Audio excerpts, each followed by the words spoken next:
మాట్లాడారా? శివకుమార్ గారు, చేవెళ్ల బస్సు ఘటనకు సంబంధించి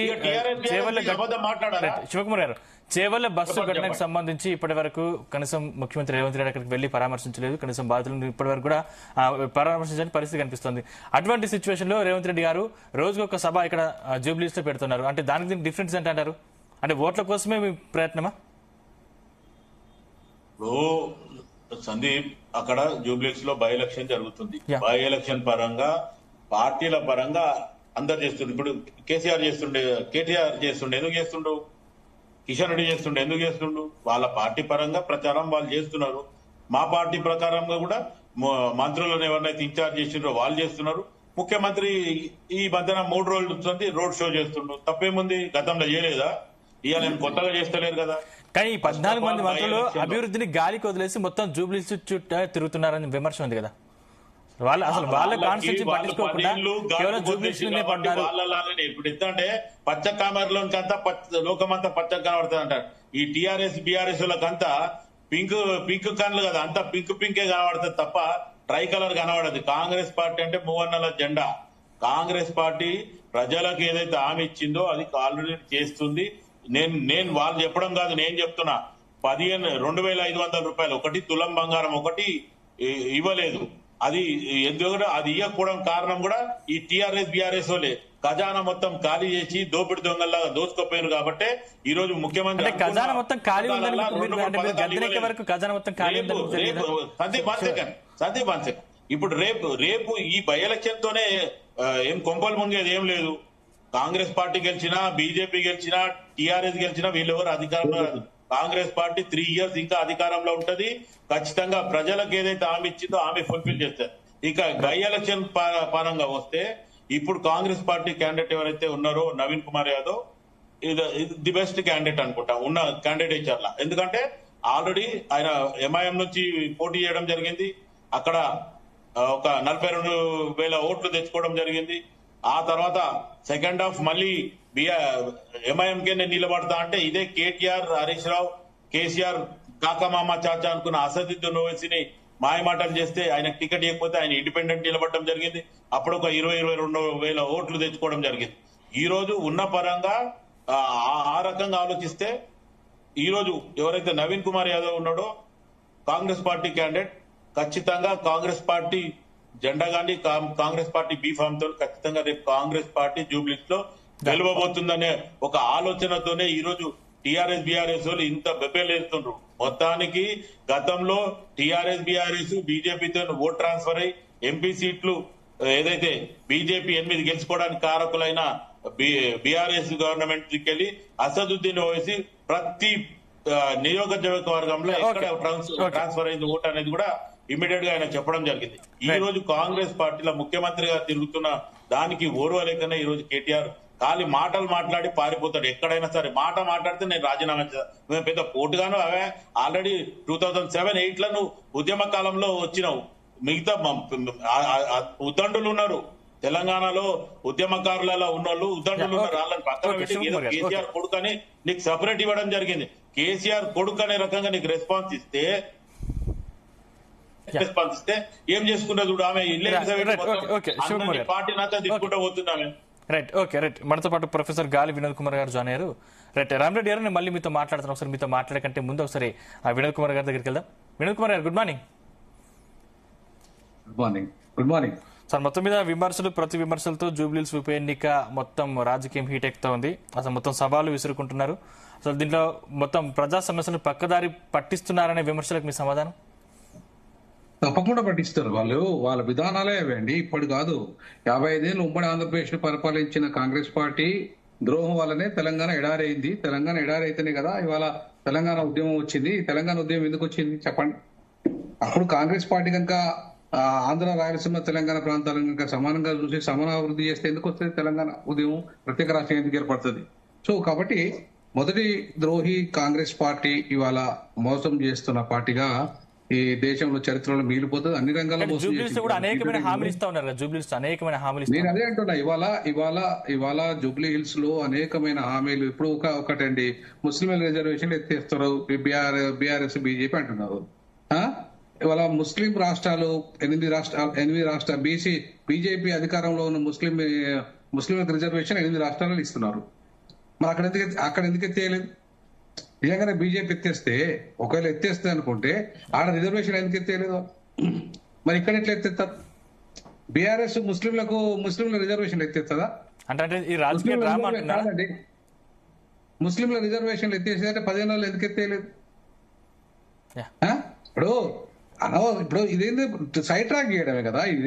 ఇవన్నీ కూడా ఏంటంటే రేవంత్ రెడ్డి నాకు మాటలు వస్తాయని చెప్పేసి మాట్లాడమే తప్ప ఇంకోటి కాదు. ఇంకోటి రెండోది ఏమంటుందంటే వాస్తవాలు మాట్లాడుకున్నాం కొన్ని. ఇవాళ కాంగ్రెస్ పార్టీ ముస్లింలకు చేసిన ద్రోహము భారతదేశ చరిత్రలో ఏ పార్టీ చేయలేదు. ఎందుకంటున్నా ఈ మాట? ఇవాళ ముస్లింల గురించి చనాయనొప్పులు ఎత్తున్న కాంగ్రెస్ పార్టీ ఇప్పటి వరకు ఈ భారతదేశంలో ముస్లింల మీద సమగ్ర చట్టం తెలియకపోయింది ఈ రోజు వరకు కూడా. అంటే బీజేపీ 14 ఏళ్ళ వదిలేద్దాం, 55 ఏళ్ల మీద మీరే దేశాన్ని పరిపాలించారు కదా. మరి సమగ్రమైన చట్టం ఎందుకు రూపొందించలేకపోయినా? ముస్లింల పట్ల మీకు అంత ప్రేమ ఉంటే, దళితుల పట్ల మీకు అంత ప్రేమ ఉంటే, ఈవెన్ ఎస్సీ ఎస్టీ రిజర్వేషన్ల విషయంలో కూడా ఇంతవరకు స్పష్టమైన ఒక చట్టం లేదండి. మరి రేవంత్ రెడ్డి గారు, వినోద్ కుమార్, రేవంత్ రెడ్డి గారు అసలు ముస్లిం లేకపోతే కాంగ్రెస్ లేదు అన్న వ్యాఖ్యల వెనుక ఉద్దేశం ఏంటంటారు? అదే నేను అంటున్నా. ఇవాళ 1,38,000 ఓట్లు అక్కడ ఉన్నాయి కాబట్టి ఆ ఓట్లను తస్కరించాలి. సో వీళ్ళు 2 ఏళ్ళు ఎందుకు ఆగిరండి? ముస్లింకి ఎందుకు ఇవ్వలేదండి మంత్రి పదవి? ఇప్పుడే ఎందుకు ఇచ్చారు? ఉప ఎన్నిక అప్పుడు ఎందుకు ఇచ్చారు? అది కూడా ఒక ఎమ్మెల్సీ కాదు, ఆయన ఎమ్మెల్యే కాదు. అది కూడా ఊగిసలాటలో 6 నెలలు మంత్రిగా ఉంటాడు, గెలిపితే ఉంటాడు, లేకపోతే ఊడిపోతాడు. ఇదా మీరు ముస్లింల పట్ల మీకున్న ప్రేమ? ఇదా మీకు ముస్లింల పట్ల ఉన్న చిత్తశుద్ధి? ముస్లింలకు మీరు నిజంగానే చిత్తశుద్ధి ఉంటే, మీకు ప్రేమ ఉంటే ఫస్ట్ స్టార్టింగ్ లోనే ఇవ్వాలి, మంత్రివర్గంలో ఇవ్వాలి.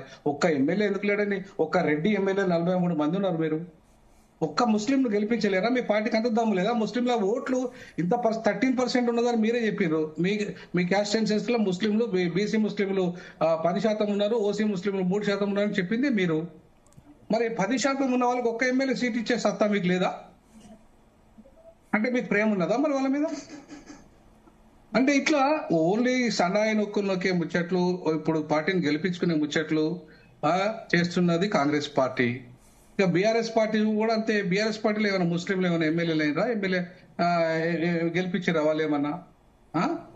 గతంలో హోమ్ మినిస్టర్ని ఇచ్చారు, కనీసం వాళ్ళకు బీఆర్ఎస్ కొంతమందికి ఎమ్మెల్సీ ఇచ్చింది, హోమ్ మినిస్టర్ ఇచ్చింది. మరి ముస్లింకి మళ్ళీ మైనారిటీ శాఖను ఇచ్చింది. అంటే ప్రాధాన్యత ఇచ్చినట్ట ఇయ్యనట్ట? గత ప్రభుత్వం మేలు కదా మరి ముస్లింల విషయానికి వస్తే కొంత. మరి మాటలు చెప్పడం కాదు కదా, ఆచరణ రూపంలో ఉండాలి కదా. ఆచరణ ఏది మీది? ఆచరణ ఎక్కడ కనపడుతుంది మీకు? గత ప్రభుత్వం హోమ్ మినిస్టర్ ఇచ్చింది, మీరు ఎందుకు వెళ్ళలేదు హోమ్ మినిస్టర్ ముస్లింలకు? గత ప్రభుత్వంలో మైనార్టీలకు కొంత ఎక్కువ అవకాశాలు ఇచ్చారు, మీరు కార్పొరేషన్ ఎందుకు ఇవ్వలేదు? గత ప్రభుత్వంతో పోల్చుకుంటే ఈ ప్రభుత్వంలో రెడ్డిలకు 72% పదవులు ఇచ్చుకుంటారా మీరు? 42% బీసీలకు ఇస్తా అన్న మీరు ఎంపీ టికెట్లలో ఇయ్యరు, ఎమ్మెల్యే టికెట్లలో ఇయ్యరు, కార్పొరేషన్ చైర్మన్లలో ఇయ్యరు, చివరికి అడ్వకేట్ జనరల్ ఇయ్యరు, అడిషనల్ అడ్వకేట్ జనరల్ రెడ్డికే ఇచ్చుకుంటారు, లా సెక్రటరీ కూడా రెడ్డికే ఇచ్చుకుంటారని ఎవరన్నా? ఒక జిల్లా జడ్జి చేసే పని లా సెక్రటరీ అంటే, అది కూడా రెడ్డికే ఇచ్చుకుంటారా? అంటే తెలుగులో ఎవడు బీసీ లేడా? ఇక ఒక బీసీ లేడా ఇక్కడ? అంటే ఎంత దుర్మార్గం అండి. చెప్పేది ఒకటి, చేసేది ఒకటి, చివరికి ఉపరాష్ట్రపతి పదవి ఓడిపోయేది దాన్ని కూడా రెడ్డిగా ఇచ్చుకున్నారు మీరు. అంటే మీకు బీసీల పట్ల ఉన్న చిత్తశుద్ధి ఏంది మరిగా? అంటే ఇవాళ కనీసం బీఆర్ఎస్ ప్రభుత్వంలో గతంలోనన్నా ఒక స్పీకర్ అయ్యిండు, లేకపోతే ఇంకా పదవులు బీసీలకు కొన్ని పదవులు ఇచ్చిండ్రు, కొన్ని ఎంపీలు అయ్యిండ్రు, ఎమ్మెల్యేలు అయ్యిండ్రు. మరి ఇప్పుడు ఎందుకు మీరు చేయలేకపోయారండి? నాకు అర్థం కాలేదు. మీరు ఎందుకు చేయలేకపోయిన వాళ్ళను బీసీలను? 19 మంది ఉంటారండి, సిగ్గుచేటు. 56% అని మీరే చెప్తారు బీసీల జనాభా. అంటే ముస్లింలతో కలిపికొని, లేదంటే 46% అనుకున్నా కూడా 19 మంది ఉంటారండి. ఎవరైనా మీ పార్టీ నుండి బీసీల ప్రాతినిధ్యం, మొత్తం ఓవరాల్ బీసీల ప్రాతినిధ్యం 19 మంది ఉన్నారు. ఇదా బడ్జెట్? కాదండి, మీ చేతిలో ఉన్న బడ్జెట్, మీరు బీసీలకు ఎంత బడ్జెట్ కేటాయించారు చెప్పండి 2 నెలల్లో? చెప్పండి, ధైర్యంగా ఓపెన్ డిబేట్ చేద్దాం. ఇప్పుడు నవీన్ యాదవ్ కు టికెట్ ఇచ్చినాము బీసీలకు అని చెప్పుకుంటే నడవదండి. నవీన్ యాదవ్ కు టికెట్ అనివార్యంగా ఇవ్వాల్సింది. ఎందుకంటే అక్కడ నవీన్ యాదవ్ ఒక బలమైన క్యాండిడేట్. ఇవాళ కాంగ్రెస్ నుండి గెలిచిన ఎవరు లేరాడ, ఆయన తప్ప. ఎందుకంటే ఆయనకు ఆల్రెడీ ఎంఐఎం సపోర్ట్ ఉంది. అక్కడ ఎంఐఎం అభ్యర్థిగా పోటీ చేసిండు, ఇండిపెండెంట్ కూడా ఆయన పోటీ చేసి ఆయనకు ఓటు తెచ్చుకోగలిగాడు. ఆయన డబ్బు పెట్టగలడు, ఆయనకు ప్రజాబలం కూడా ఉంది అక్కడ. సరే రౌడీ గీవుడి అనే విషయాలు నేను జోలికి పోను కానీ అక్కడ ప్రజాబలం ఉంది, ఆయనకు ఇవాళ గెలిచే సత్తా ఉంది కాబట్టి ఇచ్చారు తప్ప నవీన్ మీద ప్రేమ, యాదవ్ మీద ప్రేమతో వేయలే మీరు. సో కాబట్టి వాస్తవాలు మాట్లాడుకుంటే ఈ రకంగా ఉన్నాయి. ఇప్పుడు బీసీల పట్ల, మైనార్టీల పట్ల, దళితుల పట్ల కాంగ్రెస్ కు అపారమైన ప్రేమ ఉంటే ఈ వాళ్ళ సమస్యలు ఈ 79 సంవత్సరాల్లో ఎన్ని పరిష్కరించింది మీరు? 55 ఏళ్ళు మీరే ఈ దేశాన్ని పరిపాలించారు. 14 ఏళ్ళుగా వీళ్ళు 12 ఏళ్ళుగా వీళ్ళు పరిపాలిస్తున్నారు బీజేపీలు. కానీ మీరైతే 55 ఏళ్ళు పరిపాలించారు కదా. మరి వీళ్ళని ఎప్పుడు వీళ్ళ సమస్య పరిష్కరించగలిగిందా? చేయలేదు. చేయని వాళ్ళు ఇవాళ మొత్తం మేమే చేసినామని చెప్పుకుంటే ఎట్లనండి, నాకు అర్థం కాలేదు. సో కాబట్టి నేనేమంటున్నానంటే అటు బీఆర్ఎస్ అయినా, బీజేపీ అయినా, లేకపోతే కాంగ్రెస్ అయినా బీసీలను గాని, ముస్లింలను గాని, దళితులను గాని నిజమైన ప్రేమతో లేరు. వాళ్ళ ఓటు బ్యాంక్ చూసుకుంటారు. ఆ ఓటు పడితే మేము అధికారంలోకి రావాలి, మేము అధికారంలోకి వచ్చి మేము మా పదవులు 72% ఇచ్చుకోవాలి. మేము ఒక్కొక్క 4% నా రెడ్లకు 72% ఇచ్చుకుంటాడండి. కూడా ఏ సామాజిక న్యాయం, ఏ భారత రాజ్యాంగంలో సామాజిక న్యాయం ఇదే ఇమని చెప్పిందా? ఇట్లనే చెప్పిందా రాజ్యాంగంలో? మీరు మా ఒక రెడ్లకు 72% పదవులు ఇచ్చుకోండి అని చెప్పింది ఎక్కడన్నా క్లాజ్ ఉందా? లేదా 43 మంది ఎమ్మెల్యేలు ఇచ్చుకోండి, పోటీ చేసుకోండి, మీరు గెలవండి అని చెప్పింది ఎక్కడన్నా? Okay right. రామరెడ్డి గారు గుడ్ మార్నింగ్. గుడ్ మార్నింగ్ అండి. హైదరాబాద్ ప్రాంతాన్ని కావచ్చు, లేకపోతే తెలంగాణ ప్రాంతాన్ని కావచ్చు, ఎంతో అభివృద్ధి చేయాలని కోరిక మాకున్నా దాన్ని కిషన్ రెడ్డి గారు అడ్డుకుంటున్నారు. కేంద్రం నుంచి వచ్చే నిధులను కూడా రానివ్వట్లేదు అని సీఎం రేవంత్ రెడ్డి గారు చెప్తా ఉన్నారు. ఎందుకు అంటారు? మీకు అసలు అది బీజేపీకి తెలంగాణ ప్రాంతం ఉంటే ఎందుకంత కక్ష? అందుకోసమే చెప్తారు త్రిపుల్ ఆర్ దానికి ఇచ్చింది అదే. ఇవాళ రోడ్లు అన్నింటిలకు కేంద్ర ప్రభుత్వం వీళ్ళు పోయి 10 సంవత్సరాలు టీఆర్ఎస్ ప్రభుత్వం ఉండగా డిఫెన్స్ ల్యాండ్స్ కావాలి రోడ్ కంటే ఇచ్చిర్రు. ఏది అడిగితే ఏదో చెప్పాలి. ఇచ్చిన దాంట్లోనూ చెప్పాడు, ఇయ్యని దాంట్లో ఉంటుంది. ఇవాళ ఈ చర్చ కూడా ఎలక్షన్స్ గురించి నడుస్తలేదు, మైనార్టీస్ గురించి నడుస్తుంది. జూబ్లీహిల్స్ లా ఓన్లీ మైనార్టీస్. టీఆర్ఎస్ మాట్లాడినా ఆయన అధికారం వల్ల అంటే ఓవైసీ వాళ్ళను ఎంఐఎం వెంటనే ఉంటుంది. ఇప్పుడు కాంగ్రెస్ ఆయన కూడా కాంగ్రెస్ పార్టీ లేకపోతే అదియాక ఈ రోజు మైనార్టీస్ గురించి ఇప్పుడు వినోద్ కుమార్ గారు మాట్లాడిర్రు.